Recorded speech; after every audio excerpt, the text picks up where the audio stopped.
करेगा। अब देखें, ये बातें हैं आजकल सोची समझी साजिश के तहत कहा जाता है कि जिहाद की बात नहीं करनी चाहिए, जिहाद के मुतालिक गुफ्तगू नहीं होनी चाहिए। याद रखो, जिहाद से ही इस्लाम फैला है। नबी अकरम सल्लल्लाहु अलैहि वसल्लम से, इखलाक से भी, आपकी तबलीग से भी इस्लाम फैला है।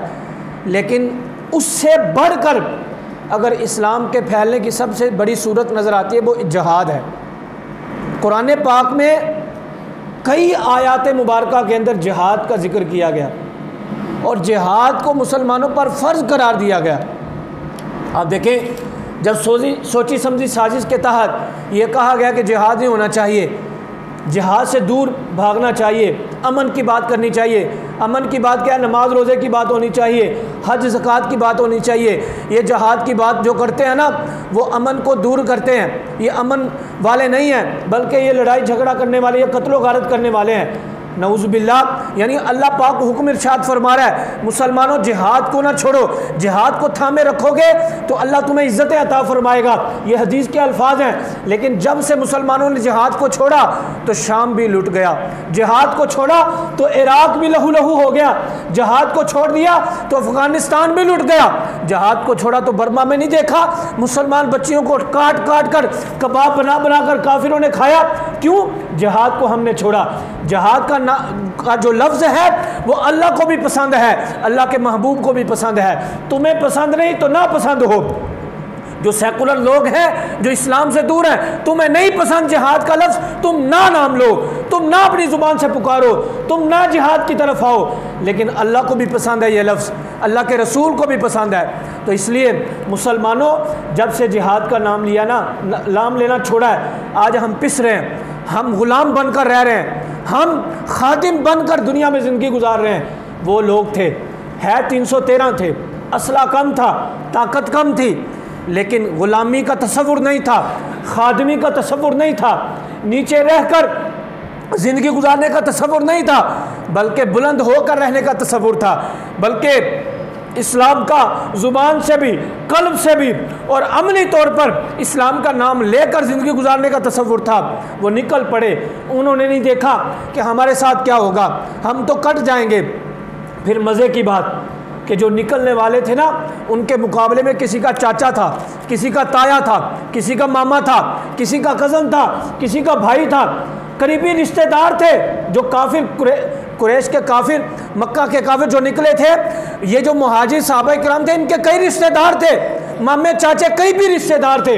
लेकिन मुसलमानों ने ये नहीं सोचा, हज़रत उमर, हज़रत अबू बकर, बल्कि अबू बकर का बेटा वहाँ पर था, हज़रत उमर का मामा था, आप अंदाज़ा कर लें। ये नहीं सोचा कि मेरा मामा मेरे सामने है। हम तो रिश्तेदारी के अंदर मरज़इयों से भी दोस्ती लगा लेते हैं, हम तो रिश्तेदारी के अंदर बद मज़हब से कहते हैं कि करिए, साड़ी मजबूरी है। लेकिन सहाबा किराम ने मजबूरी को इख्तियार नहीं किया। हालांकि मजबूरी हमारी कोई नहीं होती, कमाते हम खुद हैं, खाते खुद हैं, कमाकर खुद गुजारा करते हैं। वो सहाबा किराम थे, सिर्फ एक खजूर के साथ सुबह शाम उन्होंने गुजारा करना था।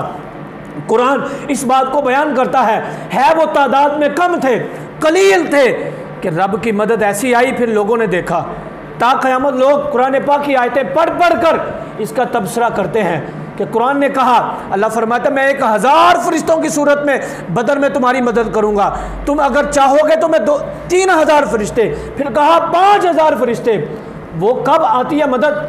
कि जब बंदा मैदान में निकल पड़ता है। घर बैठ कर मदद नहीं आती, घर बैठ कर करिए ऐसी कि करिए, साढ़े को क्या ताकत है, हमारे पास कौन सी ताकत है? हमारे पास जितनी ताकत है ना, किसी के पास नहीं है। एक मुसलमान 100 से ज़्यादा काफिरों के ऊपर भारी है।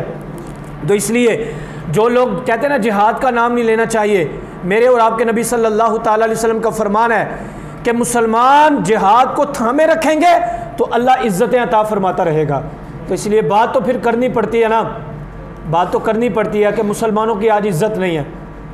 कई साल हो गए ना, इराक़, वो जो अम्बिया की सरज़मीन है, वो जो औलिया की सरज़मीन है, वहाँ पर अभी तक सुकून नहीं आया। मुल्क शाम, यमन, बल्कि यमन के बारे में तो हुजूर ने दुआएं की हैं, आज तक वहाँ पर रातों को पता नहीं बच्चे सोते हैं नहीं सोते, उनको दूध पीने के लिए नहीं मिलता, उनको अगर आवाज़ आती है तो बम्बों की आवाज़ आती है, फायरिंग की आवाज़ आती है। ये कौन लोग करते हैं मुसलमानों पर जुल्म? ये काफिर हैं, मुनाफिक हैं। और मुसलमानों के दुश्मन हैं, तो यहाँ पर बात वाज़ेह है कुरान पाक की आयत से। नबी अकरम सल्लल्लाहु ताला अलैहि वसल्लम ने दुआ की, आज हम भी जुम्मतुल मुबारक के दिन दुआ करेंगे। कुरान कहता है इज़ तस्तगीसून रब्बकुम फस्तजाब लकुम। कुरान कहता है महबूब सल्लल्लाहु अलैहि वसल्लम आपने दुआ की, रो रो कर दुआ की। हम भी आज दुआ करते हैं, मौला हुजूर की सुन्नत को अदा करते हुए दुआ करते हैं। हुजूर ने दुआ की बदर के मकाम पर, ऐ मौला अगर इनकी मदद ना की गई, अगर इनका साथ न दिया गया तो ता क़यामत तेरी इबादत करने वाला कोई नहीं होगा। आज हम भी हुजूर की सुन्नत को अदा करते हुए दुआ करते हैं, मौला आज अगर मुसलमानों का साथ न दिया गया, मुसलमानों की दुआएं कबूल ना हुई, मुसलमान ऊंचे ना हुए, तो ये काफिर पीछे बैठकर हम पर हंसेंगे, हमारा मजाक बनाएंगे कि मुसलमान कहते थे हम तो बड़ी ताकत वाले हैं, हमारे साथ तो अल्लाह की मदद आती है। मुसलमान कहेंगे हमारे साथ तो फरिश्तों की मदद आती है। मुसलमान तो कहते हैं कुरान ये कहता है कि जब अल्लाह के रास्ते पर कोई निकल पड़ता है तो अल्लाह मदद करता है। तो इसलिए मैं यहाँ पर आखिर में ये अल्फाज कहना चाहता हूँ, भाई आप जब मस्जिद में आते हैं, ए मुसलमान, ए आशिक रसूल, जब आप घर से निकलते हो ना, हदीस के मुताबिक हुजूर ने इरशाद फरमाया सिर्फ नमाज की बात है, सिर्फ रोज़े की बात है, सिर्फ हज की बात है। फरमाया जब कोई नेकी के लिए बाहर निकलता है तो फरिश्ते उसके पाँव के नीचे अपने पर बिछा लेते हैं। मेरे भाई नमाज के लिए कोई निकले, कोई हज के लिए निकले, कोई नेकी करने के लिए निकले, तो फरिश्ते उसके पाँव के नीचे पर बिछा लेते हैं। तो जिहाद ऐसा फ़र्ज़ है जो नमाज को भी बचाता है, जिहाद ऐसा फ़र्ज़ है जो हज को भी बचाता है, जिहाद ऐसा फ़र्ज़ है जो सारे दीन को बचाता है। अगर कोई उसके लिए निकले तो अल्लाह उसको कितनी बरकतें अता फरमाएगा। तो इसलिए हम मुसलमान हैं अल्हम्दुलिल्लाह, हमारे पास हुकूमत नहीं, हम दुआ तो कर सकते हैं अल्लाह पाक की बारगाह में, अल्लाह इराक़ वालों की मदद कर दे, अल्लाह फ़लस्तीन वालों की मदद कर दे, अल्लाह बर्मा वालों की मदद कर दे, अल्लाह मुल्क शाम के अंदर सुकून नहीं मौला उनकी मदद कर दे, अल्लाह पाकिस्तान के मुसलमानों की मदद कर दे, हिंदुस्तान के मुसलमानों की मदद फरमा दे। अल्लाह पाक की बारगाह में दुआ करता हूँ अल्लाह मुझे भी आपको भी अमल करने की तौफीक अता फ़रमाए। आमीन।